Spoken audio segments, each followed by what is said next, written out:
Lord. ಯೇಸು ಕ್ರಿಸ್ತನ ಅತ್ಯುನ್ನತವಾದಂಥ ನಾಮದಲ್ಲಿ ನಿಮ್ಮೆಲ್ಲರಿಗೂ ನಮ್ಮ ಜೀಸಸ್ ಲವ್ಸ್ ಪ್ರೇಯರ್ ಮಿನಿಸ್ಟ್ರೀಸ್ ಮೂಲಕ ಈ ಶುಭ ಮುಂಜಾನೆಯ ವಂದನೆಗಳನ್ನ ಸಲ್ಲಿಸ್ತಾ ಇದ್ದೇನೆ. ನೀವೆಲ್ಲರೂ ಕ್ಷೇಮವಾಗಿ ಆರೋಗ್ಯಕರವಾಗಿದ್ದೀರಿ ಎಂಬುದಾಗಿ ನಾನು ನೆನೆಸುವವಳಾಗಿ ಕರ್ತನಲ್ಲಿ ನಾನು ಸಂತೋಷಿಸುತ್ತಾ ದೇವರಿಗೆ ನನ್ನ ಮಹಿಮೆಯನ್ನು ಸಲ್ಲಿಸ್ತಾ ಇದೆ. ಯಾಕೆ ಗೊತ್ತಾ? ದೇವರು ಉನ್ನತನು, ಉತ್ತಮನು. ಆತನು ಯಾವಾಗಲೂ ನಮ್ಮ ಹಿತವನ್ನೇ ಬಯಸುವಂಥ ದೇವರು.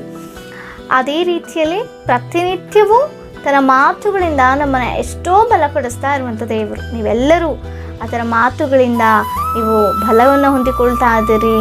ಅದೇ ರೀತಿಯಲ್ಲಿ ಎಷ್ಟೋ ಒಂದು ಆತ್ಮಿಕವಾಗಿ ವೃದ್ಧಿ ಆಗ್ತಾ ಇದ್ದೀರಿ ಎಂಬುದಾಗಿ ನಾನು ದೇವರಿಗೆ ಮಹಿಮೆಯನ್ನು ಸಲ್ಲಿಸ್ತಾ ಇದ್ದೇನೆ.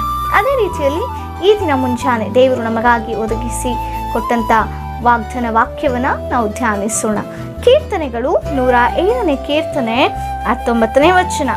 ಅವರು ತಮ್ಮ ಇಕ್ಕಟ್ಟಿನಲ್ಲಿ ಯೆಹೋವನಿಗೆ ಮೊರೆ ಇಡಲು ಆತನು ಅವರನ್ನು ಕಷ್ಟದಿಂದ ತಪ್ಪಿಸಿದನು. ಆಮೇನ್, ಹಲ್ಲೆಲೂಯ. ಈ ಲೋಕದಲ್ಲಿ ನಮಗೆ ಅನೇಕ ಪರಿಸ್ಥಿತಿಗಳು ಎದುರಾಗುತ್ತೆ, ಕಷ್ಟಗಳು. ಹೌದಲ್ವಾ ಪ್ರಿಯರೇ?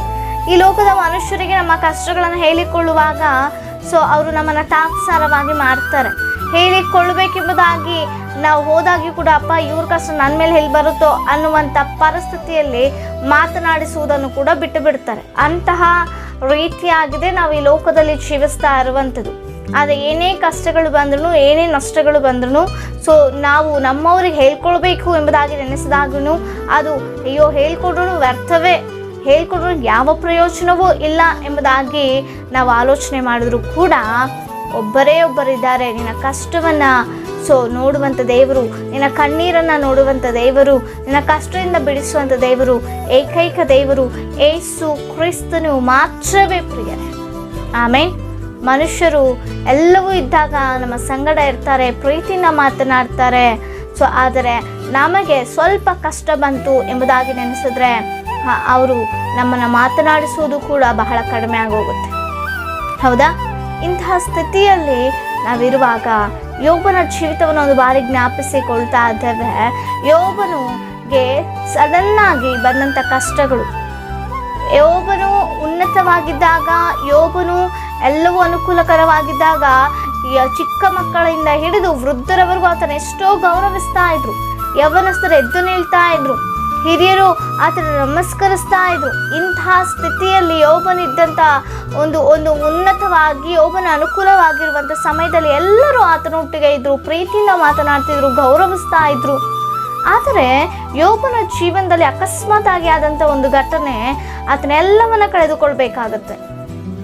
ಆಮೇಲೆ ಆತನು ಎಲ್ಲವನ್ನು ಸಮಸ್ತವನ್ನು ಕಳೆದುಕೊಳ್ಬೇಕಾಗತ್ತೆ. ಅಂಥ ಸ್ಥಿತಿಯಲ್ಲಿ ಯಾರೆಲ್ಲ ಆತನ ಗೌರವಿಸ್ತಾ ಇದ್ರೋ, ಯಾರೆಲ್ಲ ಆತನು ಬಂದ ತಕ್ಷಣ ಎದ್ದು ನಿಂತಾ ಇದ್ರೋ, ಆತನಿಗೆ ನಮಸ್ಕರಿಸ್ತಾ ಇದ್ರೋ, ಆತನೇ ಒಂದು ಇನ್ಸ್ಪಿರೇಷನ್ ಆಗಿ ತೆಗೆದುಕೊಂಡಿದ್ರೋ, ಅವರೆಲ್ಲರೂ ಯೋಬರನ್ನ ಹೀಯಾಳಿಸಿ ಮಾತನಾಡಲಿಕ್ಕೆ ಪ್ರಾರಂಭ ಮಾಡ್ತಾರೆ.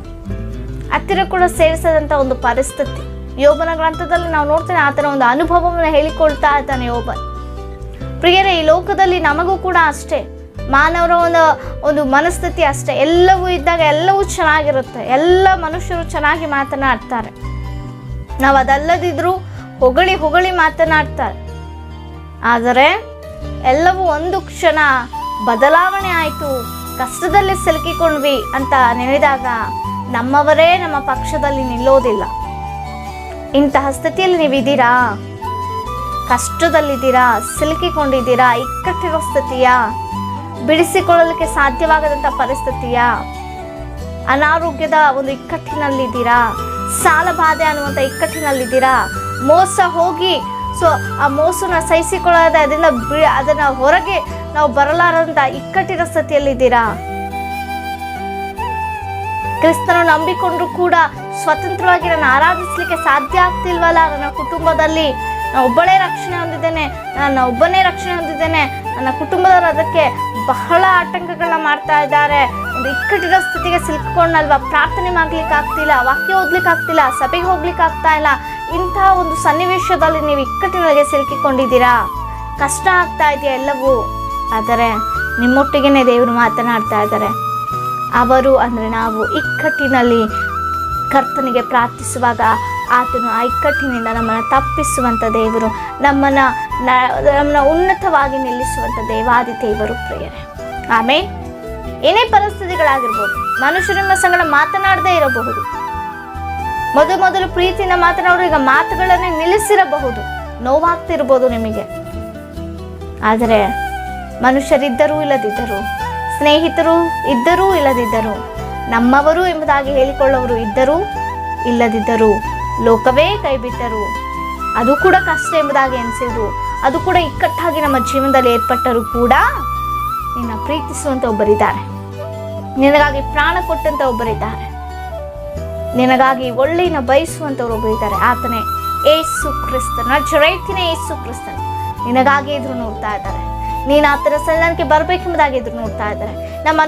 ನಿನ್ನ ಕಷ್ಟಗಳು ಬರೀ ಮನುಷ್ಯರಿಗೆ ಹೇಳ್ಕೊಳ್ತಾ ಇದ್ದೇನೋ, ನಿನ್ನ ಪ್ರೀತಿಸುವಂತ ದೇವರ ಬಳಿಗೆ ಬಂದು ನಾ ಪರಿಸ್ಥಿತಿಗಳನ್ನು ಹೇಳ್ಕೊಂಡ್ರೆ, ಅವರು ಇಕ್ಕಟ್ಟಿನ ಸಮಯದಲ್ಲಿ ದೇವರ ಬಳಿಗೆ ಬಂದಾಗ ದೇವರನ್ನ ಬಿಡಿಸಿದ್ರಂತೆ. ನೀನು ಕೂಡ ಕ್ರಿಸ್ತನ ಬಳಿಗೆ ಬರೋದಾದ್ರೆ, ಕ್ರಿಸ್ತನ ಸ್ವಂತ ರಕ್ಷಕನೆಂಬುದಾಗಿ ನೀನು ಅಂಗೀಕರಿಸೋದೇ ಆದರೆ, ನಂಬಿಕೆಯಲ್ಲಿ ಇನ್ನೂ ಹೆಚ್ಚಾಗಿ ವೃದ್ಧಿ ಆದರೆ, ದೇವಾದಿ ದೇವರು ನೀನೆಲ್ಲ ಪರಿಸ್ಥಿತಿಗಳನ್ನು ಬಿಡಿಸಲಿಕ್ಕೆ ಶಕ್ತನು. ಆಮೇಲೆ ಮೇನೇ ವಿಜ್ಞಾಪನೆಗಳಿದ್ರು ನಮಗೆ ತಿಳಿಸಿಕೊಡಿ, ನಿಮಗಾಗಿ ನಾವು ಪ್ರಾರ್ಥಿಸುವರಾಗಿದ್ದೇವೆ. ಪ್ರಾರ್ಥಿಸಿಕೊಳ್ಳೋಣ. ಪರಿಶುದ್ಧನಾದಂಥ ದೇವರೇ, ಮಹೋನ್ನತನೇ, ಅಪ್ಪ, ನಮ್ಮ ಇಕ್ಕಟ್ಟಿನಲ್ಲಿ ಸಹಾಯಕನಾಗಿ ಬರುವಂಥ ದೇವರೇ, ಇಕ್ಕಟ್ಟನ್ನು ವಿಶಾಲಪಡಿಸುವಂಥ ದೇವರೇ, ನಿನಗೆ ಸ್ತೋತ್ರ. ಯೋಬನ ಜೀವನವೂ ಕೂಡ ಬದಲಾಯಿಸಿದಂಥ ದೇವರಪ್ಪ, ನಮ್ಮ ಜೀವನವನ್ನು ಕೂಡ ಬದಲಾಯಿಸಲಿಕ್ಕೆ ಶಕ್ತನು ಸ್ವಾಮಿ. ಯಾರೆಲ್ಲ ಕಷ್ಟದಲ್ಲಿ, ಯಾರೆಲ್ಲ ನಷ್ಟದಲ್ಲಿ, ವೇದನೆಯಲ್ಲಿದ್ದಾರೋ ಅವ್ರನ್ನೆಲ್ಲ ಕರ್ತನ ಪರಿಸ್ಥಿತಿನ ಬಿಡಿಸಿ. ಯಾರೆಲ್ಲ ಇನ್ನು ಸಮ್ಮುಖಕ್ಕೆ ಬಂದು ಕೇಳ್ತಾ ಇದ್ದಾರೋ ಅಪ್ಪ, ಅವರ ಸ್ವರವನ್ನು ಕೇಳಿ ಸಲತನವನ್ನು ಕೊಡು. ಈ ವಾಗ್ದಾನ ವೀಕ್ಷಿಸಿದ ಪ್ರತಿಯೊಬ್ಬರನ್ನ ಆಶ್ರಯಿಸು, ಬಲಪಡಿಸು. ನಮ್ಮನ್ನೆಲ್ಲ ನಿನ್ನ ಕರಗಳಿಗೆ ಒಪ್ಪಿಸಿಕೊಂಡು ಬೇಡಿ ಹೊರದವೇ ಜೀವಳ ಪರಲೋಕದ ತಂದೆಗೆ ಆಮೇನ್. Price the lord.